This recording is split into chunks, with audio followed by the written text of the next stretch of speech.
So as you start, I just want to incline you guys to what is going to come in your paper 2. So 1, they'll bring blood physiology, what you did in first year. You need to know how to count the RBCs in the nebulizer chamber, the chamber that you guys were using in first year. Then also you need to go and read more about the ECG. Today, I'll try to explain what I can. I'll try to cover what can come in examination. But if you feel that you need to add on to what I've said, then you can just go and read more. The third practical for you to read is RESP practical. Please go through the third practical. It's very common in exams and it has very easy questions. So if you want to pass in paper 2, ensure that you know your RESP practical very well. You also have hearing. You guys have done hearing. You've done the Weber test, the Rhines test, all that, the Schwabach test. Again, it's a common practical in your end of year paper 2 exam. So you need to also take your time to go through it. We have vision. Vision is a very complex practical. And for you guys who have gone through the past papers, you've actually had a problem going through the vision questions. So also try to go through the vision practical. When you're reading vision, you need to go through the pathway of vision, and you need to go and read more on things like the visual perimetry. They're very important for examination. Then you have what you call PNS, peripheral nervous system. Again, it's a very common practical in your end of your examination. It normally asks very easy questions. So when you're reading the PNS practical, you're basically supposed to understand the autonomic nervous system, the sympathetic and the parasympathetic. We have what you call the CVS, cardiovascular system. Again, you're supposed to know how to calculate the fitness index. In the end of your examination, you're going to get a very long question on calculation of the fitness index. In case you get time, you're going to also go through it. Then finally, you need to go and read on your biostatistics that you did in first year. It normally has some very killer questions in the end of your examination. So take your time, go and read it very well and ensure that you've understood it. Should you have any difficulties, always reach out to my inbox. I'll always help you out. So for our lecture today, however, we're going to have the following objectives. First of all, we'll talk about the conduction system of the heart, because that is what is going to form the backbone of our lecture. You see, you have your heart in the thoracic cavity in the cardiac notch, and it normally has the conduction system. In first year physiology, you are told that the pacemaker of the heart is the SA node, the sinoatrial node. The sinoatrial node is the pacemaker of the heart. So in the conduction system of the heart, we are going to start from the SA node, then you're going to go all the way to the ventricles. You are supposed to understand how the action potential flows from the SA node to the ventricles. We're going to cover all that today. 2, we're supposed to understand the ECG waves. We're going to talk a bit about the ECG waves because they're going to come in end of year examination and you're not supposed to fail any of them. Then we'll talk about the ECG leads. We have 12 ECG leads. We have 6 limb and 6 chest leads. For examination, you're supposed to understand the standard bipolar limb leads well. Actually, when you go for your practical in Chiromo, they majorly teach you the standard bipolar limb leads. You hardly do augmented and the chest leads. So today we are going to do all of them briefly, and I hope it will be beneficial to you guys. We'll then go to the fifth objective, how to interpret the ECG, because when you guys are doing an examination, they are going to bring you an ECG wave, and they're going to ask you questions from that ECG. So you're supposed to understand how it works and how you can interpret it. Then we are going to finish our lecture today by going through some MCQs from past papers. I'm going to show you how you can answer them, and I think it's going to be beneficial. Should you have any question, please just feel free to pitch it on the chat box. So we want to start with the conduction system of the heart. This is what we have over here. So you can see here we have the sinoatrial node, okay? And then we have the Bachmann's bundle. For physiology, they won't ask you about the Bachmann bundle. They won't ask you about the anterior internodal tract, middle, and posterior. You're just supposed to understand the flow of action potential from the SA node to the ventricle. So as I've said, the SA node is normally the pacemaker of the heart. So action potential will be generated from the SA node. Then it will be carried to the AV node. Then from the AV node, it is going to be carried into the septum. You can see here we have the septum. Then finally, you're going to have division of this potential to go to the ventricles. So here you can see you have the left bundle branch, which goes to the left ventricle, and you have the right bundle branch, which goes to the right ventricle. So basically what's going to happen over here is that action potential will be generated from the SA node, and it will flow in this particular fashion going down. So as you continue, please don't forget that concept over there. So this is the direction of flow action potential. That's the general direction of flow of action potential. We are going to start from the SA node here, but we're going to go all the way to the ventricle. So here we have the apex of the ventricle. This is what we call the apex of the ventricle. Then down there we have what we call the base of the ventricle. That is a very important thing for you to understand even as we continue our lecture today. So before we continue, I want to play a video here that's going to just show you what we have when the heart is pumping blood.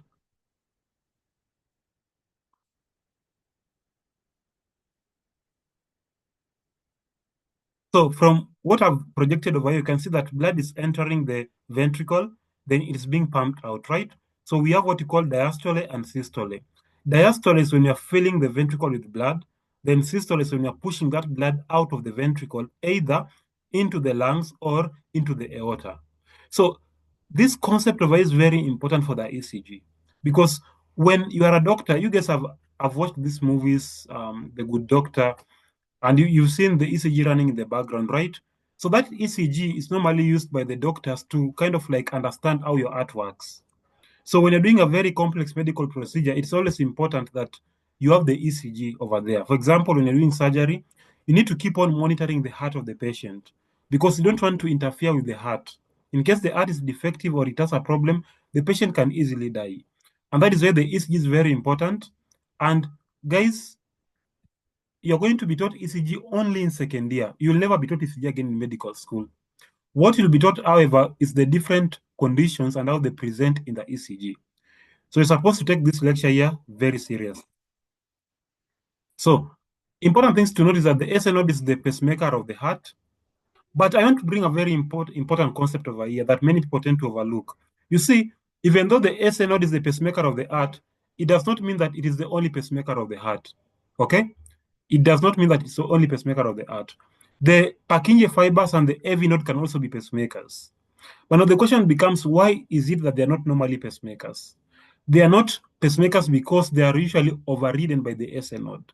So in case you're doing an examination and they ask you, how comes the AV node and the Purkinje fibers can also be pacemakers, yet in a normal physiological man, they don't work as pacemakers? Your answer should be that the SA node normally overrides them. That's why they cannot be pacemakers. Then we have the concept of ectopic pacemakers, and I want to explain this one here very quickly because of time. So imagine this one is your heart, okay? Here we have the septum. Let me just draw a very funny diagram. Don't laugh though. So here we have the SA node. This one is the SA node. And here we have what we call the AV node. Then, of course, here we have the Purkinje fibers. So let me just say Purkinje fibers. I hope you guys are following. So I've told you guys that the normal pacemaker of the heart is the SA node. This is the normal pacemaker of the heart. Okay? Just a second. Yeah, this is a normal pacemaker of the heart. But we have what we call, it's called ectopic pacemakers. So, guys, ectopic pacemakers will arise in a patient in case the SA node fails. Imagine you get a patient who does not have a functioning SA node. The patient won't actually die. They're just going to have complications. So when the SA node fails, then the AV node will take the role of being the pacemaker. Let me give you a simple example. Imagine we have the vice chancellor, we have the deputy vice chancellor, right? The DVC. Now, in case the vice chancellor goes for a leave, the DVC will take over the role of the vice chancellor, right? The same thing is happening over here. If the SA node fails or if it goes on a leave, the AV node will take over that role. Now, this AV node will be called an ectopic pacemaker. Remember, ectopic means abnormal in medicine. Ectopic does not mean anything normal. When I say ectopic pregnancy, I basically mean an abnormal pregnancy. So when I say an ectopic pacemaker, I mean an abnormal pacemaker. So here, the AV node is not a normal pacemaker. We know that. Why? Because it is normally overridden by the SA node. But now look at this situation. If the AV node fails, then if the SA node fails, the AV node will take over that role. But the question then becomes, what about if both the SA node and the AV node fails? If the two of them fail, the Purkinje fiber will now become the pacemaker. Now the AV node and the Purkinje are normally called ectopic pacemakers. Why? Because they are not normal pacemakers, but they can become pacemakers in case the SA node fails. That's the concept. Now we have a condition called the Stoke-Adams syndrome. I want to take my time to explain it. So guys, you have a brain. Your brain is very sensitive to oxygen and glucose. So in any case you deny your brain oxygen, then the patient will be unconscious. I hope you're together up to that point. So remember, the SA node is very efficient in terms of bringing the heart rate. Actually, the SA node will bring your heart rate to around 60 to 100 beats per minute. That is the SA node. The AV node can only bring the heartbeat from around 45 to 60, while the Purkinje fibers can bring it from around 15 to 45 or 40 over there. You can just go and confirm the values. Let me repeat. The SA node is the normal pacemaker because it's very much efficient in terms of heart rate. Imagine the SA node can generate an heart rate of around 60 to 100 beats per minute. The AV node can only afford 45 to 60 beats per minute, while the Purkinje fibers can afford only 15 to 40 beats per minute. It then means that in case I fail the SA node, we're going to have a problem with the AV node. Because even though the AV node will be functioning, it cannot really pump blood efficiently. It can only pump blood at a heart rate of 45 to 60 beats per minute. And that one is very detrimental to the body. Remember, your body can only function well in a heart rate of 60 to 100 beats per minute.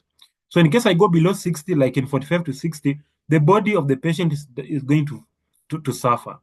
So Stoke-Adams syndrome is a condition where the patient normally faints in case of ectopic pacemakers. Why? Because your brain is normally used to 60 beats per minute, right? Even now, wherever you're seated, your brain is receiving blood at a heartbeat of around 60 to 100 beats per minute. So that is what it recognizes. So in case I bring my heart rate to below 60 beats per minute, then the brain will start complaining. Why? Because it won't be receiving enough oxygen and nutrients. Now, that is what will lead to Stokes-Adams syndrome.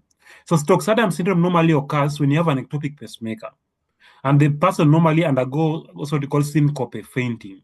Don't forget that. Please don't forget that.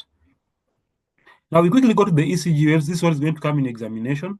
So we normally have the P wave, the QRS complex, the T wave. Of course, you're going to also have the U waves. You can just go and check them out in your free time. It can actually come in MCQ. So you see, look at your heart.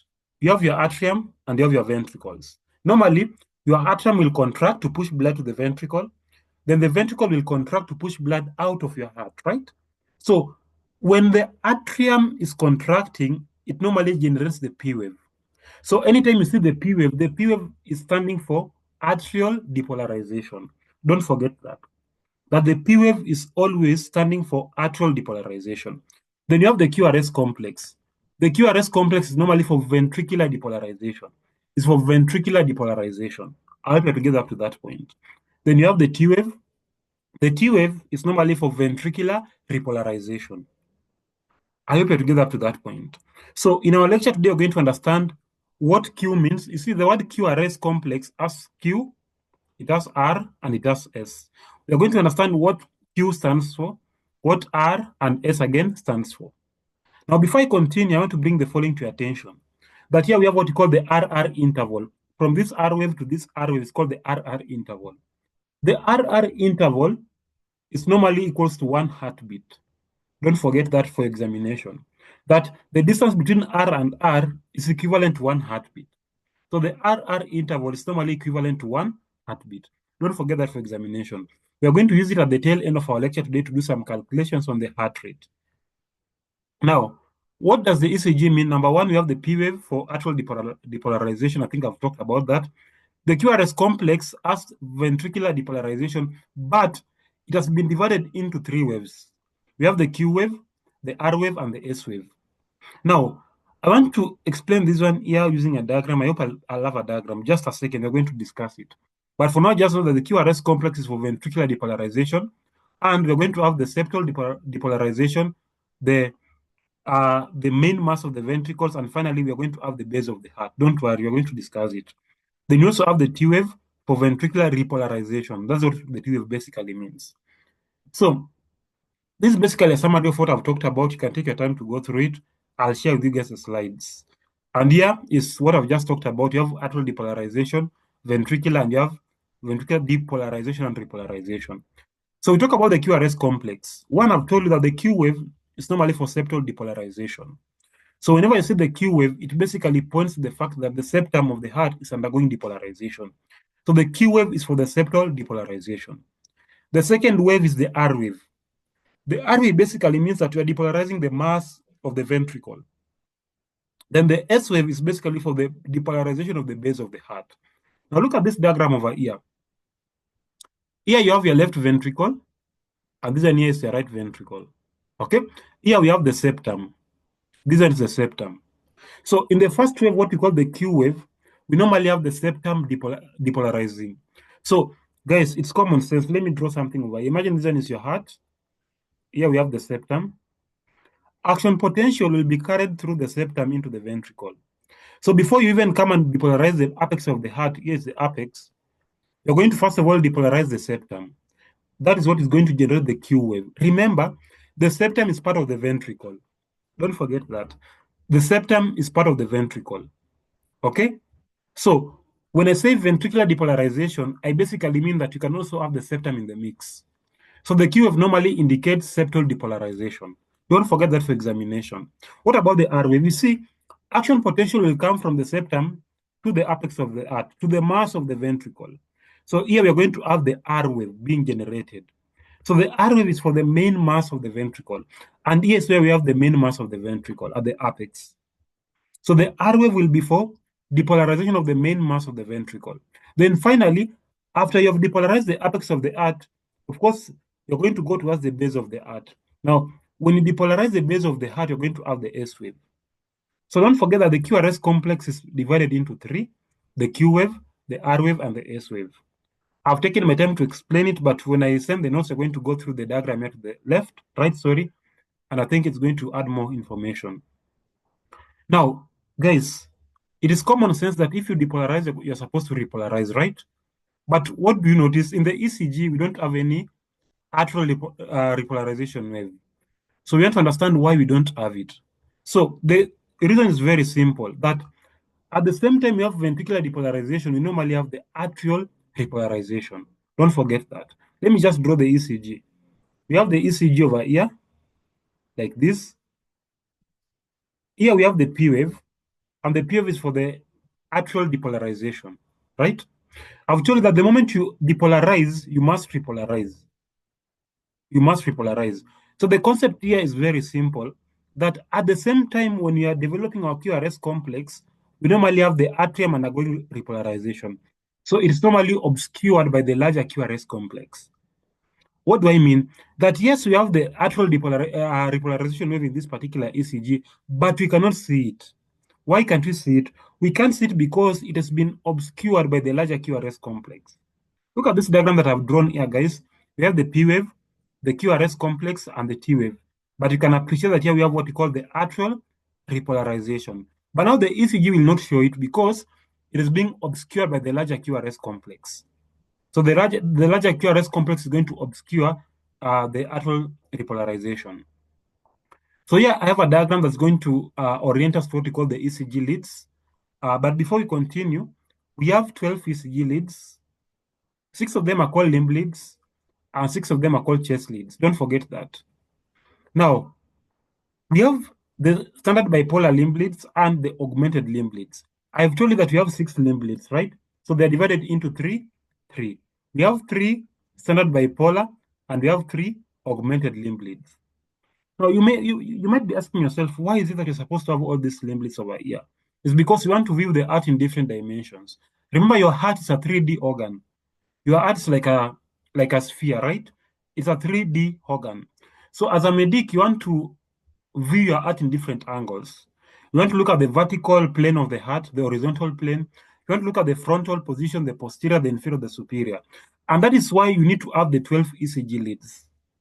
So when you guys will be doing examination, you're supposed to know that you can never diagnose a patient if you don't have the 12 ECG leads. So the 12 ECG is normally the diagnostic. In your examination, they'll tell you that the 6 ECG lead is diagnostic wrong. You must have the 12 of them to diagnose a patient. So we normally say that the 12 ECG is a diagnostic ECG. You need to have all the leads because they're going to view the heart in different planes. So yeah, I have a video that's going to show you the different planes of the heart that you can view using the different leads. So we can just take like half a minute to just look at this video.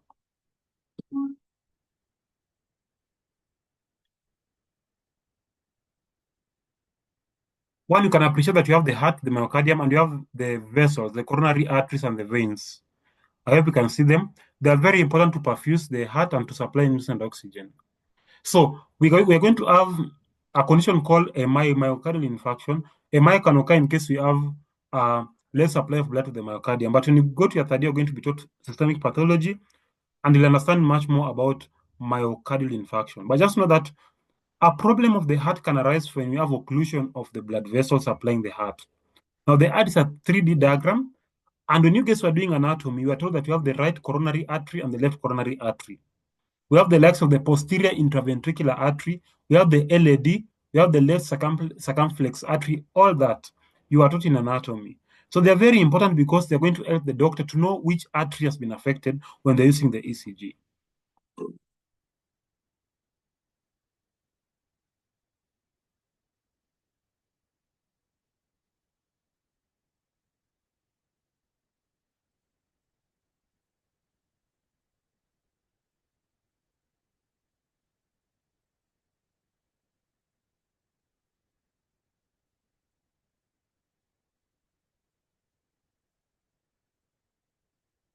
So this video over here is basically trying to show you that you have different planes of the heart. We have the anterior view, the superior, inferior, posterior. So when you're running the ECG, you want to actually view every surface of the heart. And that is why you're going to have the 12 diagnostic EKG. You must have the 12 lists for you to diagnose a patient. You can never use 6 or 4 of them. You need to use all of them. So we start with the standard bipolar limb list. I'm moving a bit fast because of time. I have another class from around 9:30. So we have 3 of them. We have lead 1, lead 2, and lead 3. Now, what will come in examination is that you're supposed to know how to connect the different leads. So imagine here we have our patient. Of course, you have the limbs and you have the feet. These are near anatomically, if you have the eyes here, the mouth, this is the left limb or the left arm, the right arm. Here we have the left foot and the right foot. Just a minute.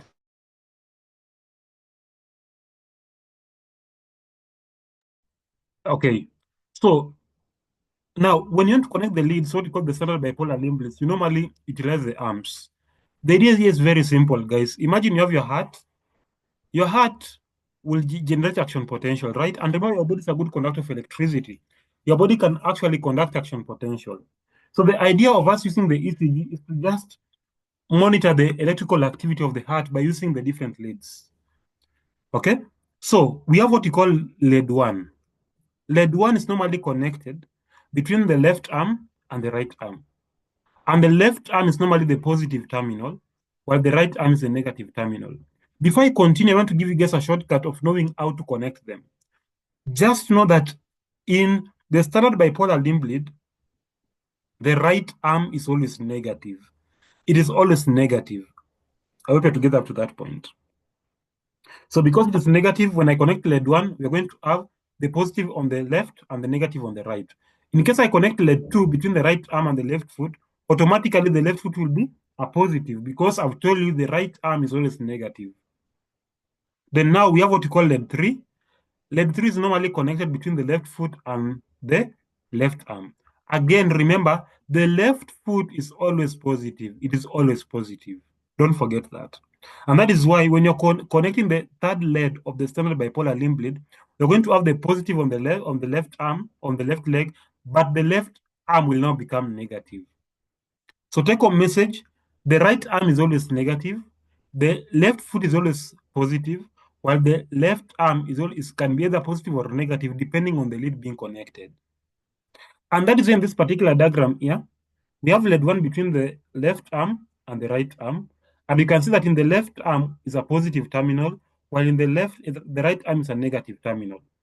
For lead 2, we are connecting it between the right arm and the left foot, where the right arm is a negative terminal, while the left foot is a positive terminal. While finally, in lead 3, we are connecting it between the left arm and the left foot, where the left foot is positive while the left arm is negative.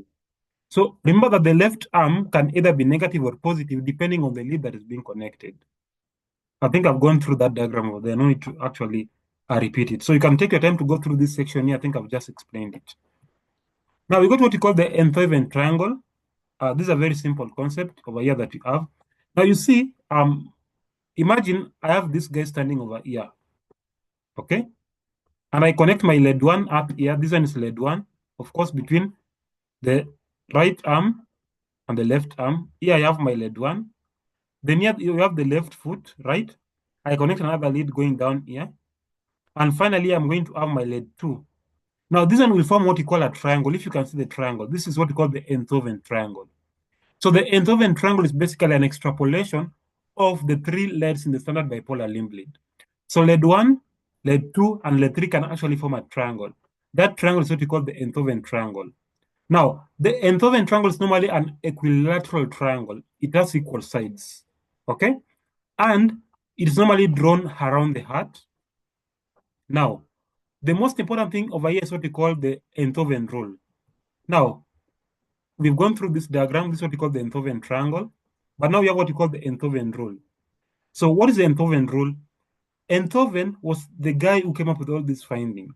And he said that if you take lead 1 plus lead 3, we're going to form what you call lead 2. Okay? So lead 2 is normally the tallest one in the ECG. Now, I've given you a diagram here to just demonstrate what I'm talking about. So here we have lead 1, lead 2, and lead 3. If you can use your eyes, lead 2 is the tallest one, right? Is the tallest. This is the tallest. Now, lead 2 is a summation of lead 1 and lead 3. Just use your eyes. Look at lead 1 and lead 3. If you add the two of them, you can form lead 2. So for examination, don't forget the Einthoven rule. It can come in form of a calculation question. Just know that if you add lead 1 potential and lead 3 potential, you're going to get lead 2 potential. It's a common calculation question that normally comes in examination. Now we go to what we call the augmented leads. Now, before I continue, you can actually use this connection over here to have the augmented leads being also registered by the ECG. If you get sent for the practical, I think the demo over there taught you how you can register the augmented potential using the same connection for the standard bipolar limb lead. Now, what happens in augmented potential? Maybe to use these diagrams over here. We have what we call AVR, AVL, and AVF. AV normally means augmented vector. So when I say AVR, R means right. So augmented vector right. It means that the positive terminal is in the right. When I say AVL, L is for left. It means that the positive terminal is towards the left. When I say AVF, F is for the foot. So the positive terminal is at the left foot. That is how we name the augmented limb leads. Don't forget it. That this letter called R, L, and F are basically standing for the positive terminal. So that if you have AVR, just a second.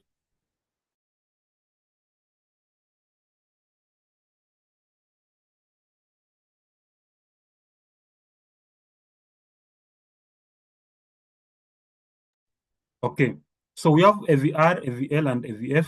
R is for right, L is for left, and F is for foot. So when I say AVR, I basically mean the positive terminal is to the right. AVL, the positive terminal is to the left. AVF, the positive terminal is found at the foot. Don't forget that. Now, the augmented lead normally does a very unique thing. It must have, of course, when you're having a lead, you need to have a positive terminal and a negative terminal. Now, what normally happens for the augmented lead, it will convert the epicenter of lead 3 and lead 1 to be the negative terminal. What do I mean? You see, if I draw my triangle, it will look like this, my triangle. Let me draw it like this rather. Where here we had lead 1, lead 3, here we had lead 2. Now, let me use an example of what we call AVR. I've told you that when you have AVR, it basically means that the positive terminal is found at the right. So for AVR, we're going to have the positive terminal over here. That's the right part of our triangle. However, for the augmented lymph lead, they're going to do something unique. It's going to convert the median of lead 1 and lead 3. At the center here will be the negative terminal. That is how the augmented lead will actually function. Maybe let me give you another example. We have our triangle, but now we have what we call AVL. L is for left, and I've told you whenever you see L, R, and F, it basically tells you where we have the positive terminal. So when I say AVL, it basically means that the positive terminal is found at the left part of our triangle, which is this particular point over here. The same thing will actually be repeated. The augmented lead will basically convert the center ear to be negative. That is how it basically works. So you can take your time to go through the augmented.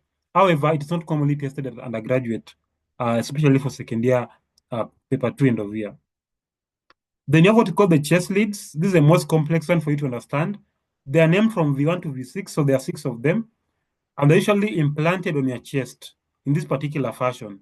We have V1, V2, V3, V4, V5, V6. Now, for examination, you're supposed to understand where we put V1, where we put V2, all the way to V6. Now, we have the intercostal spaces between the ribs. Lead 1 or V1 is normally placed on the fourth intercostal space towards the right of the sternum. What do I mean? Here I have my sternum. Here I have my sternum. Then I have my fourth intercostal space over here. This one. So I'll put my first V1 over here on the fourth intercostal space towards the right of the sternum. However, for V2, it will be in the opposite side here.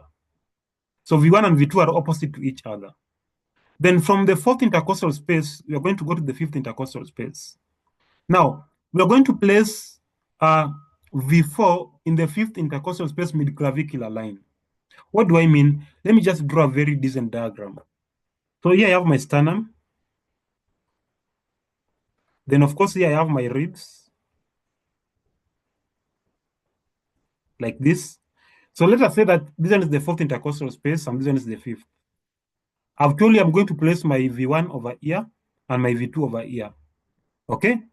Then I'm going to put my, remember you have your clavicle here from anatomy, and you have what you call the midclavicular line. Okay, you have what you call the midclavicular line. I hope you're together to that point. So we normally place V4 at the fifth intercostal space, midclavicular line. So here you have your clavicle, and here you have your fifth intercostal space. You're going to put your V4 here. The fifth intercostal space, midclavicular line. Okay? Then you guys were taught the axilla. You were taught the axilla in anatomy, in your armpit. We have the anterior axillary line and we have the midpoint of the axillary line. So at the anterior axillary line, we're going to place our V5. Remember that V4, V5, and V6, all of them are found in the fifth intercostal space. What is different is the midclavicular line, the anterior clavicular line, and the mid-clavicular line. The mid-axillary line, sorry. I've told you that when you want to place V4 on the chest cavity, you're going to place it on the fifth intercostal space, mid-clavicular line.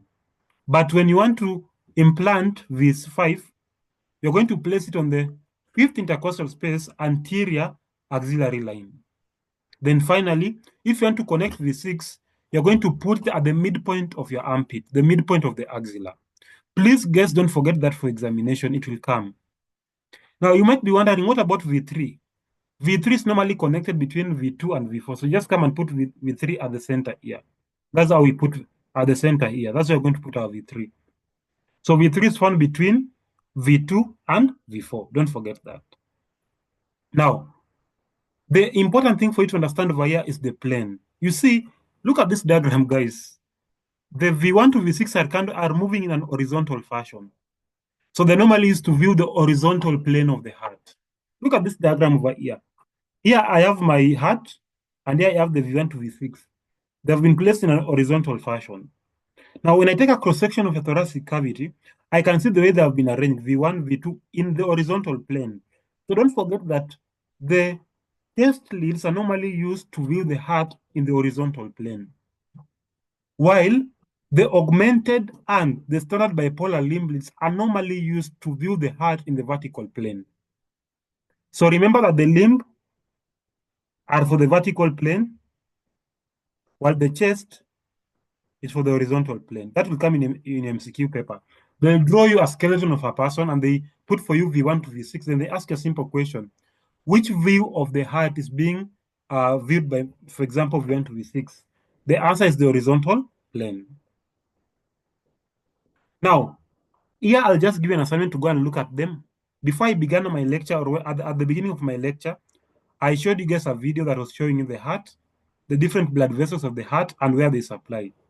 Now, you see, you might have a problem with your heart in terms of what you call MI, ischemia of the heart, or MI. MI is heart attack. Now, these leads that we've talked about can actually view the heart in different directions. Remember, I told you the heart is a 3D diagram.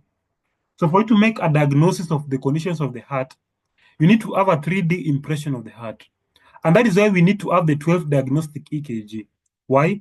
Because some of them will view the heart in the vertical plane, while some of them will view the heart in the horizontal plane. So that's why we need to have the 12 of them. So those leads that we just talked about can view the heart in different planes. Some of them will look at the inferior surface, some of them the lateral, anterior, and the septal. Let me give you a simple example. Imagine this is my chest cavity. I have my sternum over here. Then here I have V1, V2, V3, V4, V5, V6. It is common sense that V5 and V6 are going to view the lateral surface of the heart. You can see where they are located, guys. They are found on the lateral part of the heart. While V3 and V4 are just found on the anterior surface of the heart. So V3 and V4 are going to view the anterior surface of the heart. V1 and V2 will measure on the septum of the heart. I hope you're together up to that point. Let me show you another example. I've told you we have what you call the standard bipolar limb lead. We normally have lead 1, lead 2, and lead 3. This one is 1, 3, this one is 2, right? The same thing will apply. Lead 1, imagine you have your heart over here. This one is your heart. Lead 1 will view the lateral surface of the heart. I hope you can see. It will look at the lateral surface of the heart from where it's located. Lead 3 is more in the inferior part, so it will look at the base of the heart, the foot, the inferior surface of the heart. So that's how we basically interpret these things. Don't go and cram. Just go and understand where is it located. If it is found on the lateral surface, it must look at the lateral surface of the heart. If we are talking about AVF, AVF is located down here. Here we have AVL, if you remember, and here we have AVR, from what we just talked about. AVF is called AVF, F for foot. So it will be viewing the heart at the inferior surface. And that is why AVF will look at the inferior surface of the heart, because it is found at the inferior part of the triangle. So imagine you have your eyes down here and you're looking up. You're going to see the base of the heart. What about AVL? AVL is found on the lateral part of the heart. So it will view the lateral surface of the heart. And that is why here we have AVL in the lateral view of the heart. So don't go and start cramming all that. Just go sit down, understand, and try to remind yourself. I've gone through that diagram. So here there's something I want to talk about quickly. How do we interpret the ECG? First of all, understand the ECG waves. We've gone through that. We've talked about the PQRS complex and the T wave. The second objective that you're supposed to know before you interpret, know what the waves represent. And I think we've done that extensively. I've told you the P wave is for atrial depolarization, the QRS complex for ventricular depolarization, but I've told you that Q, R, and S have different roles. Then finally, we have the T wave, where we are repolarizing our ventricle. So after understanding that you have the ECG waves, you need to know what they represent in terms of the activity of the heart. Then you need to know the normal interval for every ECG wave and interval. You see, we have the P wave, the QRS complex, and we have the T wave. They normally have what we call time intervals. I'm going to show you in a few. Then finally, you need to know that any deviation from the normal time interval will definitely mean that you have a pathology of the heart. So look at the diagram that I have to the left. I want to explain something here quickly before we continue. So imagine yes, we have the ECG, we have the P wave, the QRS complex, then there we have our T wave. Here we have P, Q, R, S, and here we have the T wave. Now, when I say interval, I basically mean the time taken for the P wave to exist. Now, the time taken for the P wave is normally around 0.08 to 0.10 seconds. The time taken for the QRS complex to depolarize is normally around 0.06 to 0.10 seconds. Okay? While the time taken for the P, we have the PR interval, it's around 0.1 to 0.2. Of course, by now you guys know what the meaning of an interval. When I say an interval, I mean a wave plus a straight line. But when I say a segment, I only mean a straight line. What do I mean? When I tell you a PQ or a PR interval, I mean from the beginning of the P wave to the beginning of the R wave. But when I tell you the PQ segment, I basically mean only the straight line in between. So the segment is basically the isoelectric line only. But the interval will basically entail the P wave plus the isoelectric line. That's the difference between an interval and a segment. Now, I want to give you a simple example. I've told you guys that the QRS complex is for ventricular depolarization, right? Now look at what I'm drawing over here.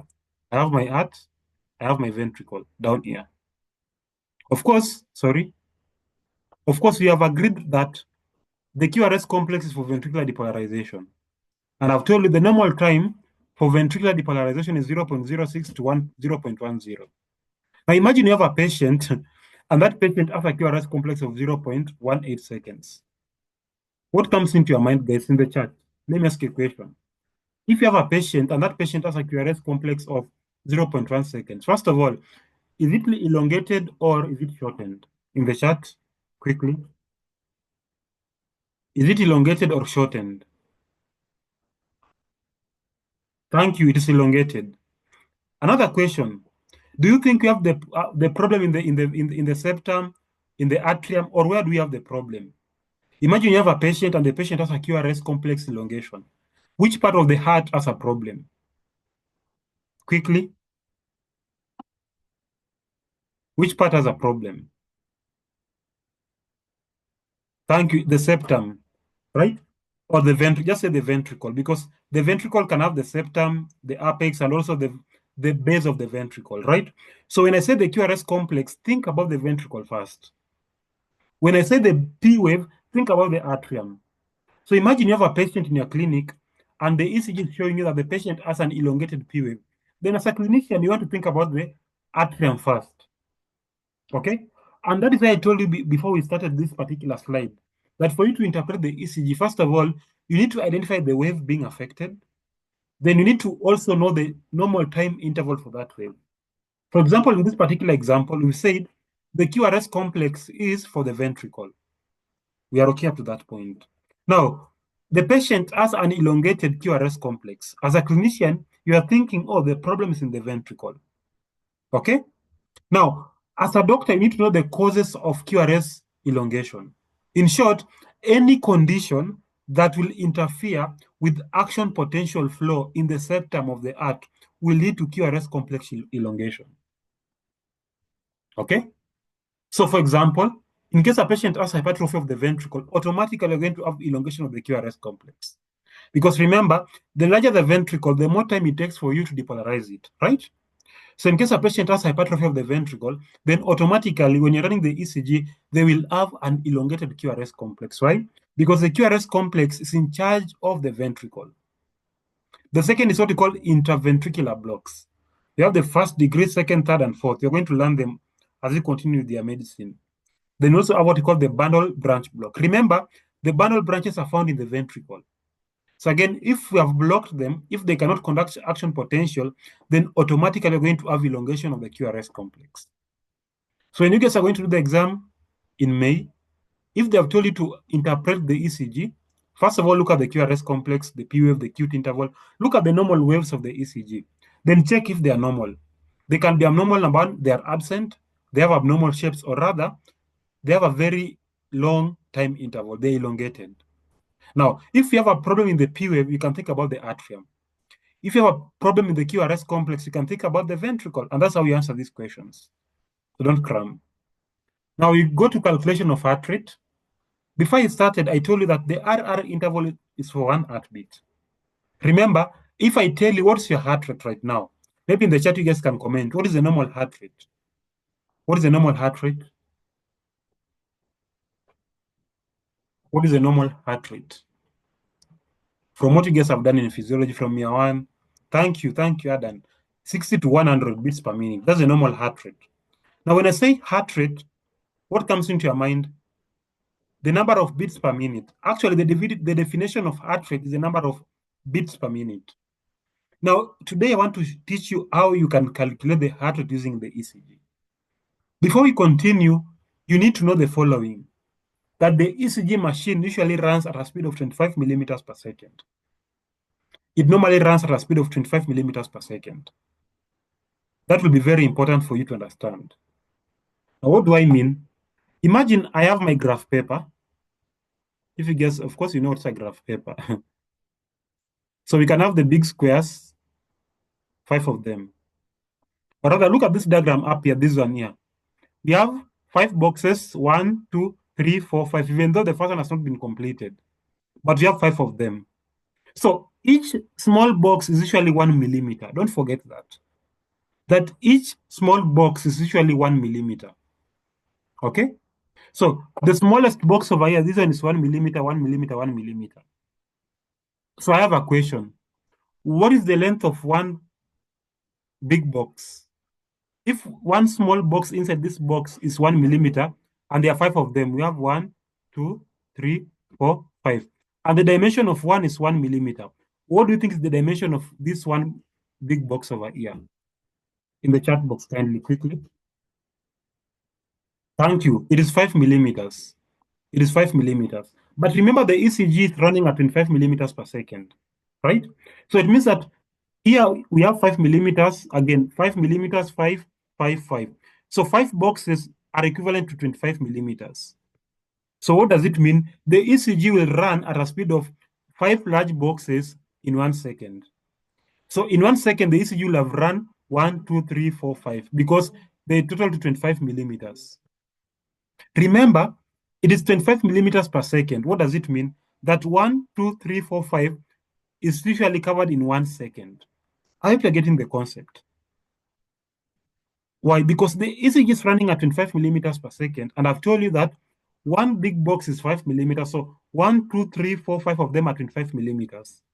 But remember, the ECG is running at 25 millimeters per second. So the time covered, or the time taken by the ECG to run 1, 2, 3, 4, 5 will be 1 second. I have a question. What do you think will be the time taken by the ECG machine to run one smallest box? In the chat, you can just do that simple calculation. What do you think will be the time taken by the ECG to cover one smallest box? It's very simple, guys.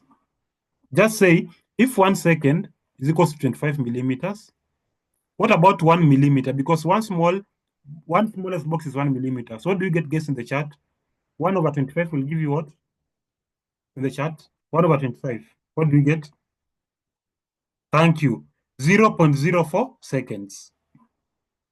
So it basically means that the time taken for us to cover one smallest box is 0.04 seconds.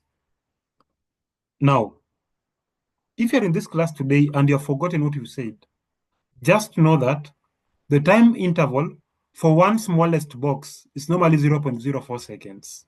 Don't forget that.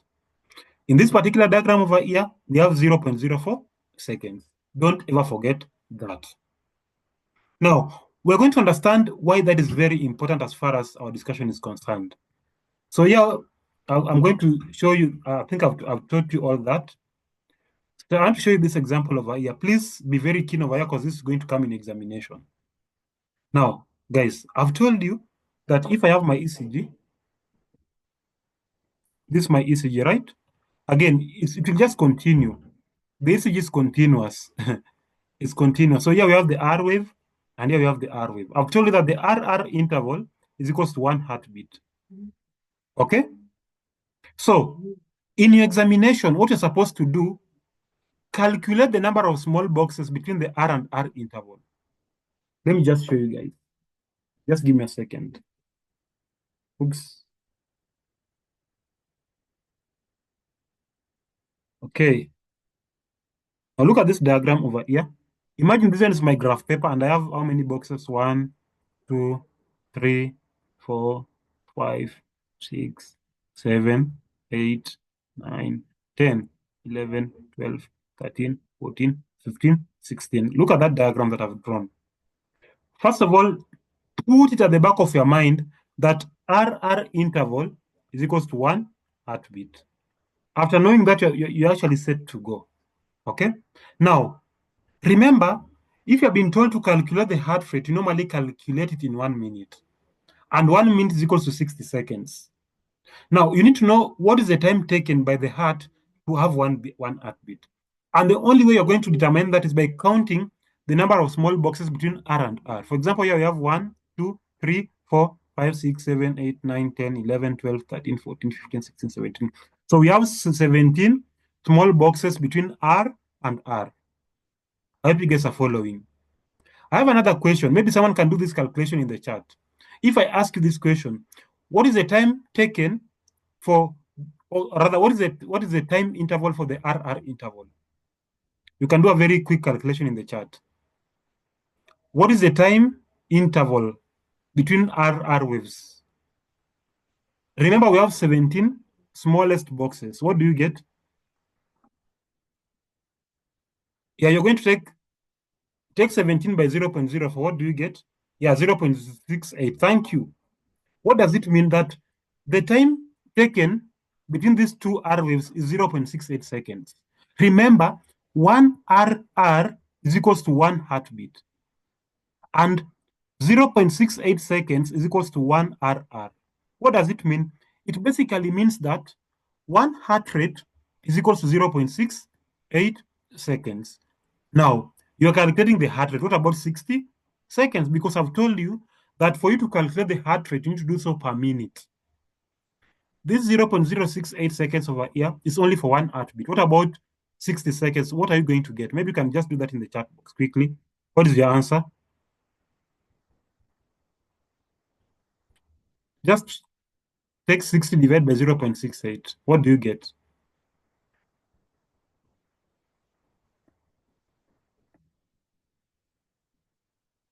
Thank you, 88. Thank you. I have a question.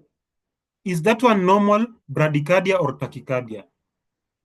Is that normal, tachycardia, or bradycardia? In the chat quickly. Thank you, it's normal. Now, why am I telling you this? Before you answer any question in the ECG, please, guys, calculate the heart rate. Don't do anything. Just calculate the heart rate first before you answer that question. Because you can find the heart rate and it will automatically give you the answer in that question. But don't worry, I'm going to show you how that normally happens. Now, guys, I know some of you guys are in this lecture, but you have not understood how we have calculated it. I want to give you a shortcut. Whenever you have been told in an exam to calculate the heart rate, just take 1,500 over n. Just do that and you get your answer. Let me repeat. In case you're doing an examination and they have told you, and this one applies to everyone attending this session today, that if you are doing an examination and they tell you to calculate the heart rate, don't go through this process that you have just gone through. Just take 1,500 divided by n, where n is the number of smallest boxes. Guys, do this calculation for me quickly. Can someone take 1,500 divided by 17? What do you get? 1,500 divided by 17, what do you get in the chat? Thank you, 88. It's the same answer from what we got initially. So when you're answering this question in examination, just take 1,500 over n, where n is the number of smallest boxes that we have in the ECG. Don't use AI, please. I'm giving you 20 seconds. Calculate for me the heart rate of this ECG. I'm also doing my part. I'm giving you guys 1 minute or 30 seconds to answer it.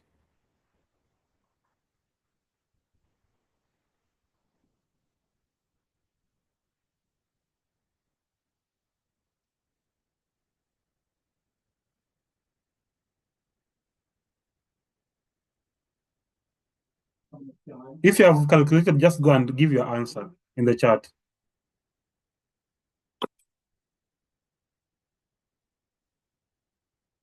What do you guys get? It is 60. Thank you. Another question. Is that one normal, bradycardia, or tachycardia? Is that normal, tachycardia, or bradycardia?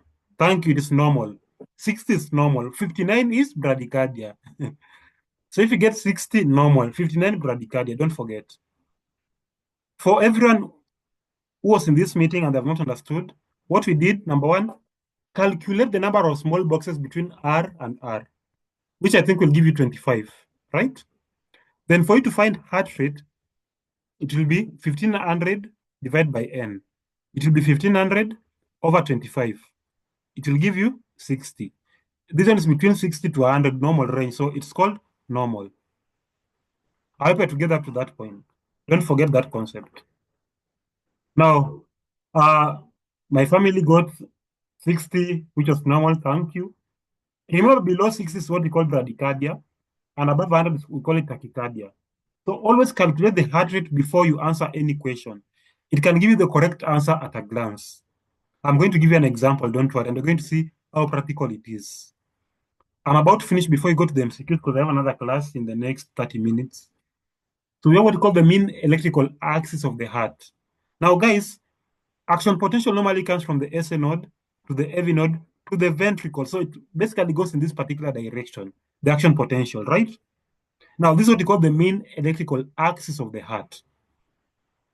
The mean electrical axis of the heart will follow the direction of action potential flow. Don't forget that. Or in other terms, it will follow the direction of the apex. So if the apex is facing south, north, no, the normal range is 60 to 100 Navia, not 120. 101 is tachycardia. We continue. So the mean electrical axis of the heart will normally follow the flow of action potential. So that if the action potential is flowing from north to east, the mean axis will also follow from north to east. Okay? So in a normal person, the normal range for the mean electrical axis is normally negative 30 to positive 90. Don't forget that for examination. The normal range is negative 30 to negative 90. Look at this diagram. Oh, before I continue, I want to show you how we normally divide it into quadrants. So you just draw your circle. I'm sure, guys, when you are submitting your ECG report, you are told to draw and indicate the mean electrical axis. You drew a circle around a triangle, right? That is what I'm talking about over here. So we can divide it into 4 quadrants. I hope you can see that. Where here we have 0 degrees, positive 90. Here we have positive 180. Then here we have negative 90. What do I mean? 0, 90, 180, or you can have negative 90 up here. Don't forget that. Now, the normal mean electrical axis is normally between negative, remember negative 30 is somewhere over here. This is where we have negative 30. While here is where we have negative, positive 90. So here you're going to have the mean electrical axis of the earth between negative 30 and positive 90. That is where we have the mean electrical axis of the heart. Remember, it is not negative 90 to positive 30. Some people will be confused. It is negative 30 to positive 90, not the other way around. Now, any deviation from the mean electrical axis will indicate a problem. And we can have what we call LAD, LAD. Sorry, we have here LAD. Here we have RAD, and here we have EAD. LAD is for left axis deviation. RAD is for right axis deviation, while EAD is for extreme axis deviation. For example, if a patient has dextrocardia, remember from anatomy, dextrocardia is a condition where the heart is in the right side of the body, right?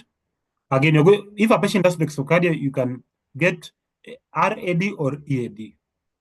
Now, I've told you guys the normal range is negative 30 to positive 90. In case a patient has above that, maybe negative 90 or even negative 150, then they have a problem.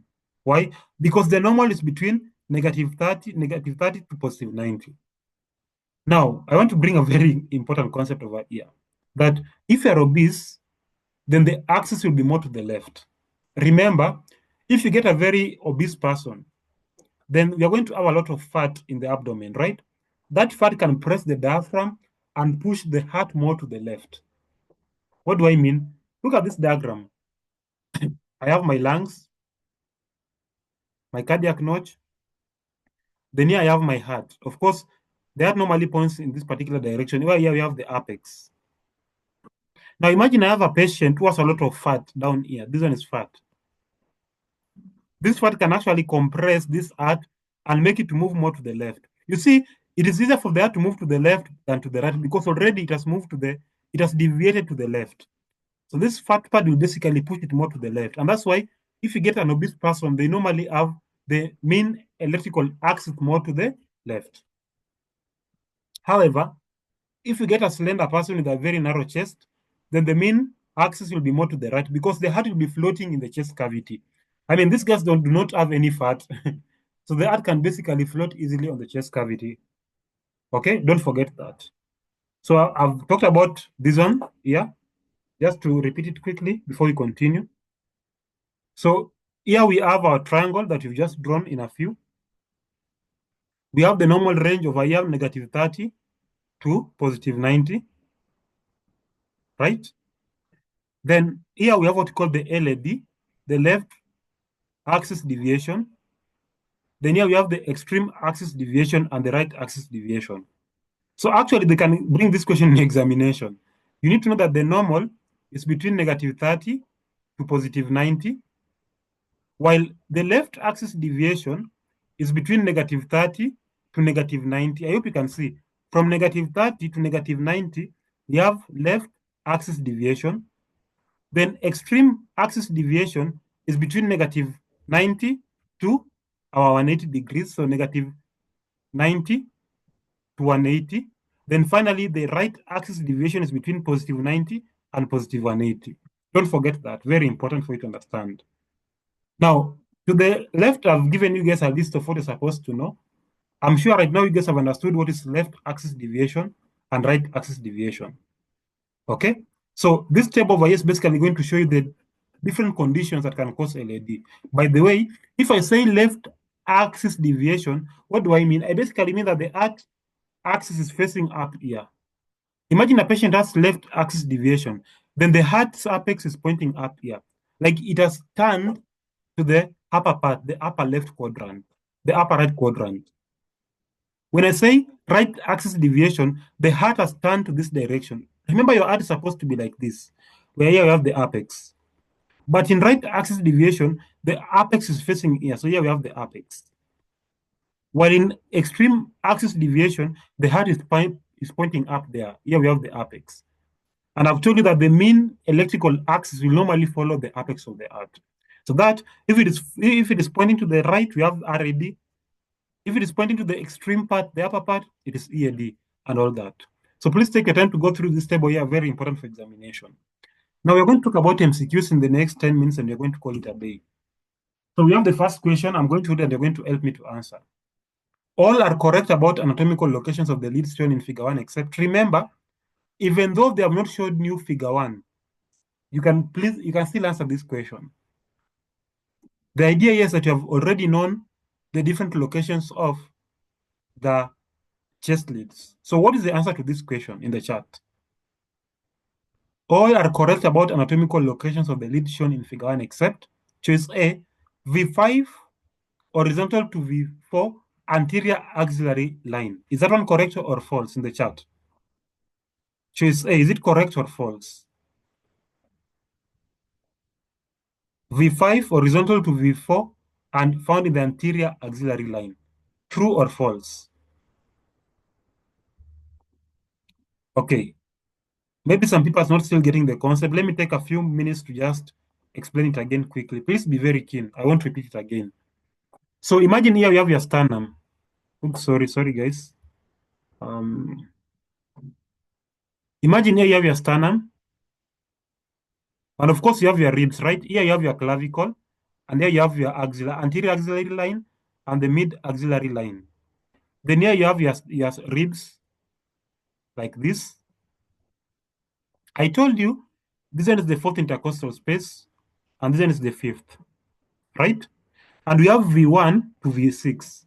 I told you V1 is normally placed on the fourth intercostal space towards the right of the sternum. So here we normally place here V1. So this one is V1.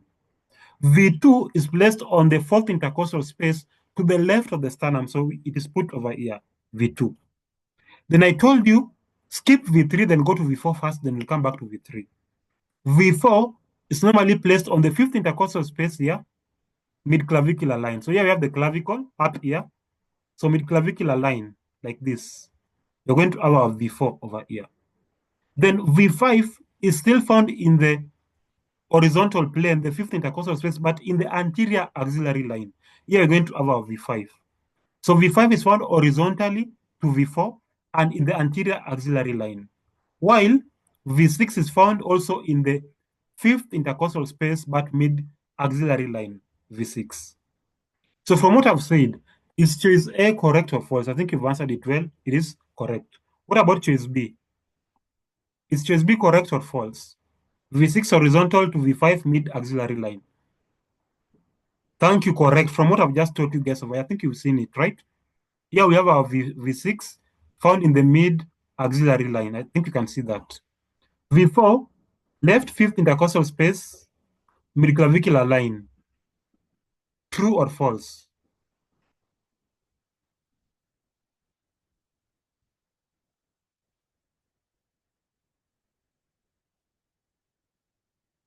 Okay, we continue. We're going to come back to that choice C.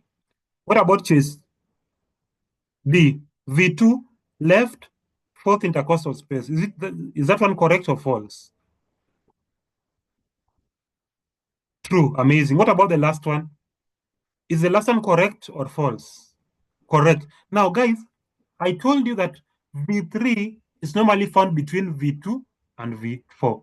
We have V3 here just draw a line, then at the center of that line, you have V3. For this question, choice C is wrong. Why? Because V4 and V3 are not found in the same level. You see, V4 is found in the fifth intercostal space, while V3 is found between V2 and V4. So they're not found in the same level from what I've just drawn. So here the correct answer is choice C. I hope I'm making sense. Are we together to that point? Have you guys understood? Before I continue.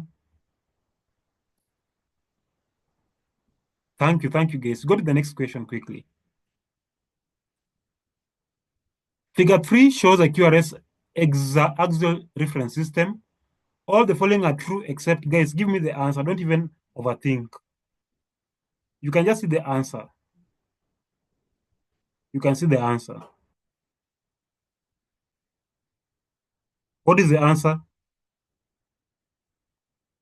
Oops, sorry. What is the answer? I know maybe you're a bit confused. Don't worry, I want to explain it. But first of all, give me the answer. Look at choice E. Is choice E correct or wrong? Any comment? Choice E, is it correct or wrong? Thank you. Choice E is the correct answer. It is false because the mean electrical axis is from -30 to +90. I think I've just told you guys.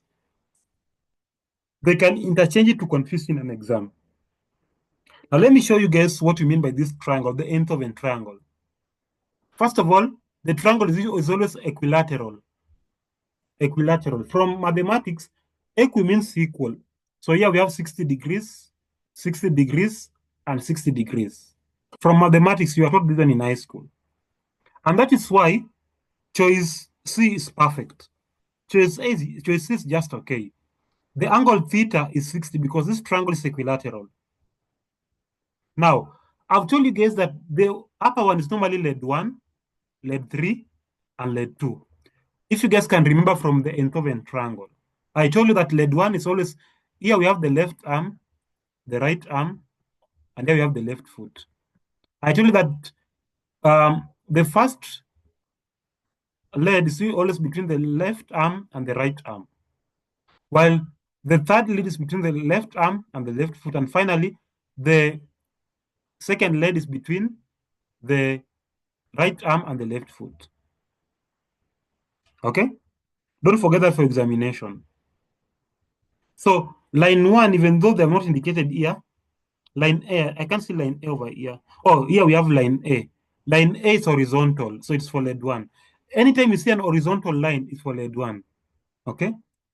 You see, lead 1 is always horizontal, then we have lead 3 and lead 4. So if you see an horizontal line, it is always for lead 1. And the following are supposed to be remembered, that lead 1 is normally at an angle of 0 degrees. because it's an horizontal line. From mathematics, if you have an horizontal line, 180, 0. So lead 1 is normally horizontal and it normally measures 0 degrees. I hope I to get up to that point. Look at line C, guys. Look at line C. Look at line C. It is basically looking like lead 3. Look at how it is moving from this particular point going down. So here we have the left arm and here we have the left foot. So phase B is also correct that this one here is lead 3, usually at an angle of 120 degrees. I hope you guys are still following. Then finally, choice is correct. Line B is lead 2 waist, line B waist, line B. Here we have line B, and it normally measures 60 degrees. So when you're going to do your examination, don't forget that because they're very important for you to understand. So quickly, maybe just to recap that one in like 1 minute before you continue. I don't want to leave anyone behind because you're supposed to gain fully from this session today. So imagine I have my lead 1 horizontal. Lead 1 is normally at an angle of 0 degrees Celsius, 0 degrees, sorry. Then draw your vertical line like this, an angle of 90 degrees. Lead 3 will always move at this particular angle like this. This is lead 3. Usually an angle of 120 degrees here. While lead 2 will go in this particular direction. Sorry, it's supposed to go through here, of course, here, like this. This is normally what you call lead 2, an angle of 60 degrees. So don't forget the different directions where they move. You see, lead 1 will come from the left, from the right arm to the left arm, while lead 3 will come from the left arm to the left foot. I know some of you guys are confused. Why do we have the left arm over here again? Yeah, no, just the same direction, left arm. Anything up here is left arm. Anything up here is right arm. Anything over here is left foot. Don't forget that concept. Very important for examination. So for this question here, the answer is choice E. It's supposed to be 30, negative 30 to positive 90, not the other way around. Guys, answer for me this question. I know you're going to get it wrong. I'm assuring you. First of all, what is the heart rate? Can you guys calculate for me the heart rate? I'm giving you 1 minute. What is the heart rate of this ECG?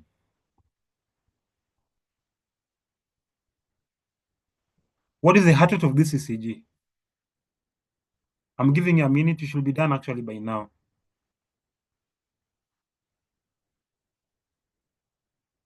Someone has gotten 75 beats per minute. Amazing. Is it normal or false? So what is the answer for this question, guys? What is the answer for this question? The following are true except. What is the answer? Just look at the choices. Which one is false from what you guys have gotten as your heart rate? Thank you. It is choice C. We don't have any bradycardia here. It is normal.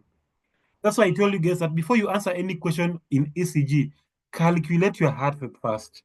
Then now go to the choices. All the others here are correct. The P waves are normal. They come, you see, here we have the P wave. This one is the P wave. The P wave is normal, only that it has some disturbance, but it is normal. It is actually found vertically up and it comes before the QRS complex. The QRS complex is in the normal shape. Remember, it normally looks like this. The QRS complex, again, is in the normal shape. We only have the disturbance in the isoelectric line. The patient does not have any sinus bradycardia. They have a normal heart rate. This diagram here is showing a normal sinus rhythm. How do you know that you have a normal sinus rhythm? One, the P wave will come before the QRS complex, and the RR interval will be equal. All of them will be equal. That will tell you that you have a normal sinus rhythm. For example, if you just count the boxes between the first R interval, the second, the third, and the fourth, they are roughly equal. So because they are roughly equal, we have normal sinus rhythm. And again, the P wave is coming before the QRS complex. Again, we still have the same thing happening. We are about to finish. Kindly answer this question. This is a very cheap one. Which plane, which orientation? First of all, these ones are called the chest leads or the precaudal leads, V1 to V6. What is the answer for this question? Thank you, choice A. What if it were the augmented lead? What will you have chosen? If it was the augmented or the or the standard bipolar limb bleed, what would have been the answer? Thank you, choice D. I think we're now on the same page. Now, before we finish with the last question, I want us to go through this diagram over here. So when you're doing your examination, you can get all this type of ECG. The first one is called the wandering baseline. You can see the PQRS complex are normal, but the isoelectric line is going up and down, up and down. It's wavy. This is what you call the wandering baseline. It can be caused by body movement or rest swing when you're doing the practical. The second one, which is very common, is what we call the AC interference. You see, this diagram here, this one was the AC interference. Don't forget it. This diagram here is showing you the AC interference. Why? Because the isoelectric line is not smooth, it is wavy. Okay, don't forget that. What are the causes? We have electrical power surge. So electrical power surge can actually cause AC interference, and that can cause the isoelectric line to be wavy. Again, you can have improper equipment grounding, can again cause AC interference. However, when you have a muscle tremor, the entire ECG will be distorted. You see, in the first and the second wave, you can see the PQRS complex, right? Only that you have a problem with the baseline. In the first diagram, we have a wandering baseline. So we call it the wandering baseline ECG. In the second diagram, the ECG is normal. You can see the P wave, the QRS complex, but the isoelectric line is wavy. We call it the AC interference. Sorry. However, in muscle tremor, we cannot see any PQRS complex. The entire ECG is totally distorted. You cannot even see the baseline. This is what we call a muscle tremor. So when you're doing an examination, know how to differentiate a muscle tremor from the other two. Very important for you to know. Then you also have what we call a motion artifact, not common in examination. I'll just leave you to go and do a bit of reading on it. Guys, what is the answer to this question before we finish our session from what I've just described? What is the answer to this question? Yes, I'll share the slides of the session. Don't worry, Collins. What is the answer to this question? I think I've just got it right now. Thank you. You guys are now getting the concept. The answer is choice. I've told you that if a patient had muscle tremor, then you could not even see this QRS complex. Of course, if you have a serious myocardial infarction or disease, again, you cannot have this perfect QRS complex because your heart is not functioning. You cannot have the PQRS complex. You cannot even have this normal heart rate over here. This is a typical example of AC, and here we have electrical power surge. Choice D and choice E are automatically wrong. This patient did not move during the ECG. Remember, I've told you that in the wandering ECG is when you have body movement. So in the wandering ECG is where we have the patient moving. Sorry. So the patient will only move in the wandering ECG. But in this particular example, we have an electrical power surge problem. Choice D, recording was performed immediately after the AVAD step. Wrong. I have a question, guys. You guys have done CVS. My question then becomes, what happens to the athlete after the AVAD step? If you don't know the AVAD step, you guys did CVS, where you are climbing down the ladder. I don't know if you have any volunteer in this session that did that practical. But when you guys are doing the CVS practical, you did the AVAD step experiment, where one person was going up and down the ladder, right? What do you think will happen to the heart rate of that patient or of that person? Will it go up or? Thank you. The heart rate will be increased. And from our calculation, we said that the heart rate here is 75 beats per minute. It is normal. So we cannot say that the patient underwent AVAD step. If the patient underwent AVAD step, then the heart rate is supposed to be above 100. Because when you do the AVAD step, you're basically exercising your body. So the heart rate is going up. So choice D again is wrong because the heart rate is 75 beats per minute, which is normal. And after the AVAD step, the heart rate is supposed to be above 100. Any question up to that point? I hope I've